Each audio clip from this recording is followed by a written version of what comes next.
Sure enough, Neville had no sooner reached the shelf of teacups when there was a tinkle of breaking china. Professor Trelawney swept over and told... Swept to them. Sure enough, Neville had no sooner reached the shelf of teacups when there was a tinkle of breaking china. Professor Trelawney swept over to him holding a dustpan and brush and said, "One of the blue ones then, dear, if you wouldn't mind. Thank you."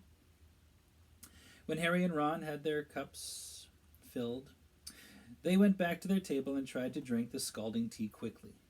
They swilled the dregs around as Professor Trelawney had instructed, then drained the cups and swapped over. "Right," said Ron, as they both opened their books to page 5 and 6. "What can you see in mine?" "A load of soggy brown stuff," said Harry. The heavily perfumed smoke in the room was making him feel sleepy and stupid. "Broaden your minds, my dear, and allow your eyes to see past the mundane," Professor Trelawney cried through the gloom. Harry tried to pull himself together. "Right.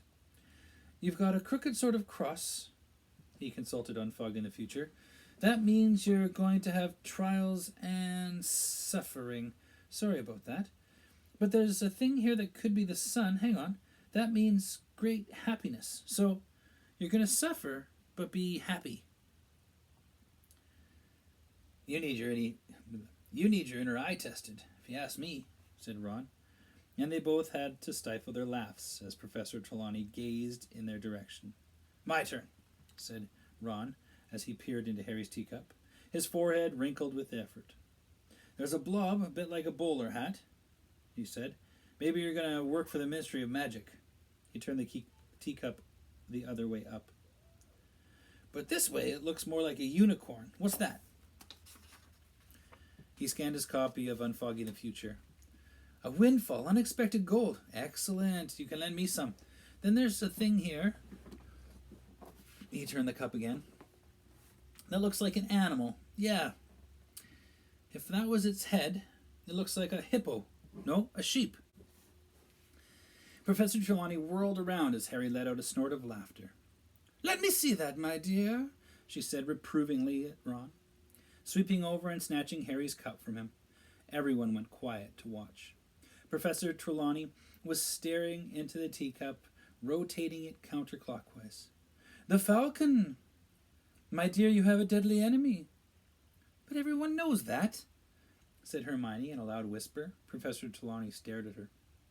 "Well, they do," said Hermione. "Everybody knows about Harry and you-know-who." Harry and Ron stared at her with a mixture of amazement and admiration. They had never heard Hermione speak to a teacher like that before. Professor Trelawney chose not to reply.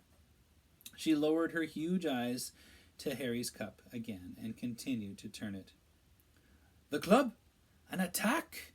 Dear, dear, this is not a happy cup." "I thought that was a bowler hat," said Ron sheepishly. "The skull. Danger in your path, dear. My dear, my dear." Everyone was staring transfixed as Professor Trelawney, who gave the cup a final turn, gasped and then screamed. There was another tinkle of breaking china. Neville had smashed his second teacup. Professor Trelawney sank into a vacant armchair, her glittering hand at her heart and her eyes closed. "My dear boy. Oh, my poor dear boy. No, it's kinder not to say. No, don't ask me." "What is it, Professor?" said Dean Thomas at once. Everyone had got to their feet, and slowly they crowded around Harry and Ron's table, pressing close to Professor Trelawney's chair to get a good look at Harry's cup. "My dear," Professor Trelawney's huge eyes opened dramatically, "you have the Grim?" "The what?" said Harry. He could tell that he wasn't the only one who didn't understand. Dean Thomas shrugged at him, and Lavender Brown looked puzzled. But nearly everybody else clapped their hands to their mouths in horror. "The Grim, my dear, the Grim!" cried Professor Trelawney, who looked shocked that Harry hadn't understood.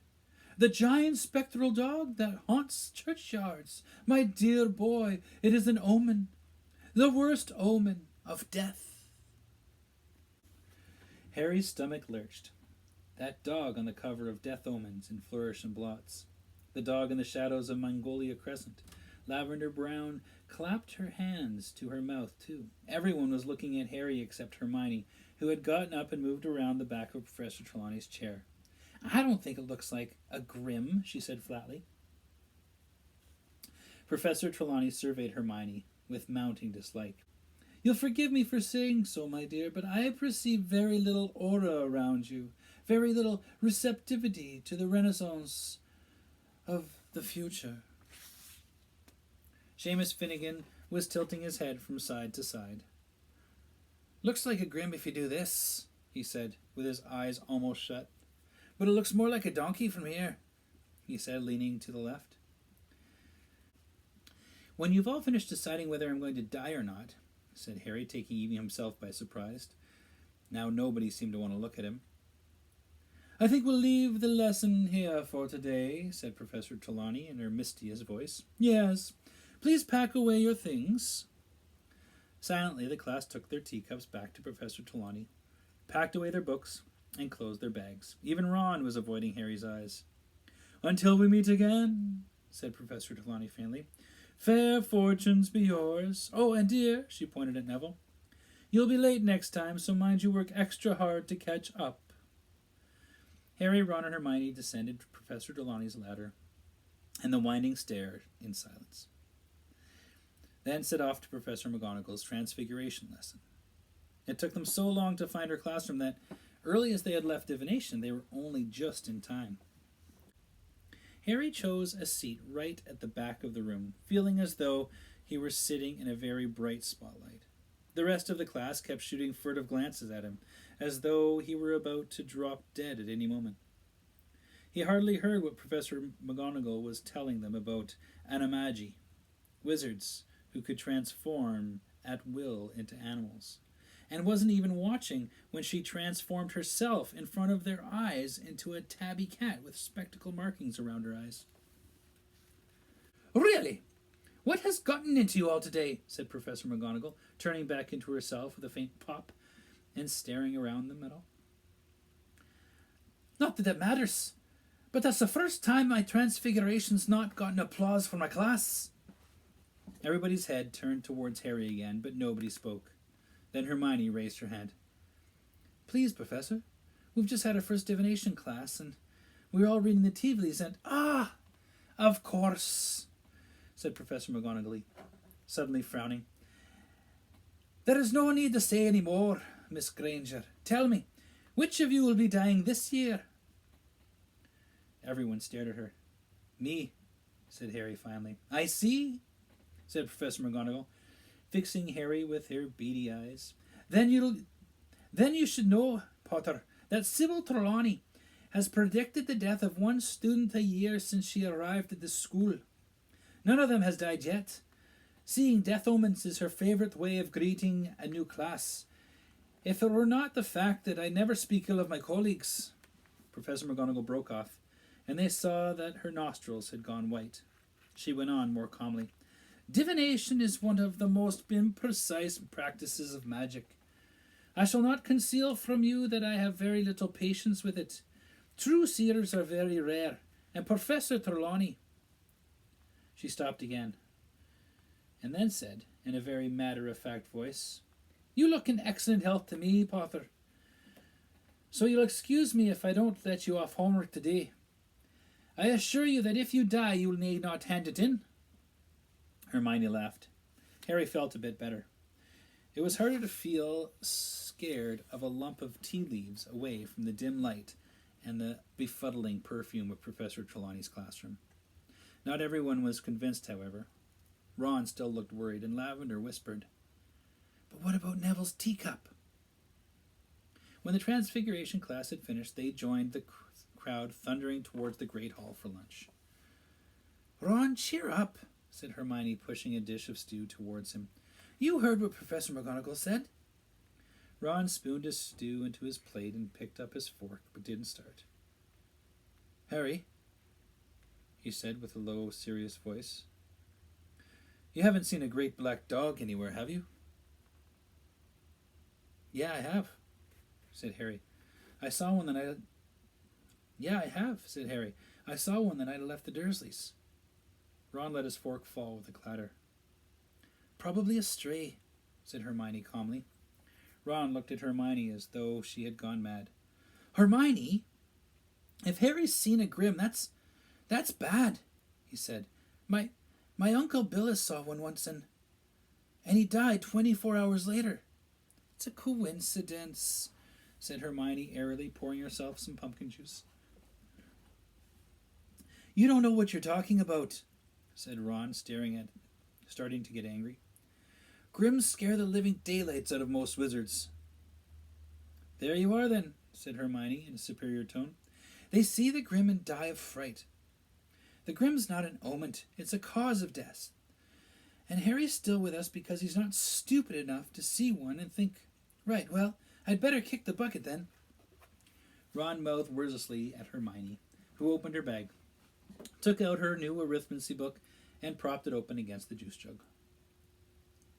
I think divination seems very woolly, she said, searching for her page. A lot of guesswork, if you ask me. There was nothing woolly about the Grim in that cup, Ron said hotly. You didn't seem quite so confident when you were telling Harry it was a sheep, said Hermione coolly.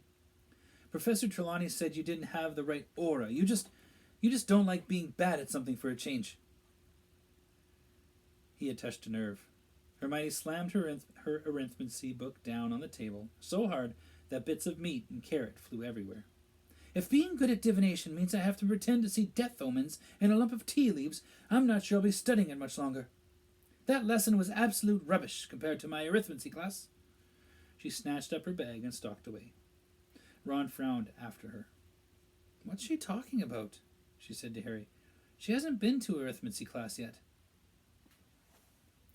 Harry was pleased to get out of the castle after lunch. Yesterday's rain had cleared, and the sky was clear, pale grey, and the grass was springy and damp underfoot as they set off for their first ever Care of Magical Creatures class. Ron and Hermione weren't speaking to each other. Harry walked beside them in silence as they went down the sloping lawns to Hagrid's hut on the edge of the Forbidden Forest. It was only when he spotted only two familiar backs ahead of them, that he realized they must be having these lessons with the Slytherins. Malfoy was talking animatedly to Crabbe and Goyle, who were chortling. Harry was quite sure he knew what they were talking about. Hagrid was waiting for his class at the door of his hut. He stood in his moleskin overcoat, with Fang his boarhound at his heels, looking impatient to start. Come on now, get a move on, he called as the class approached. Got a real treat for you today. Great lesson coming up. Everyone here? Right. Follow me.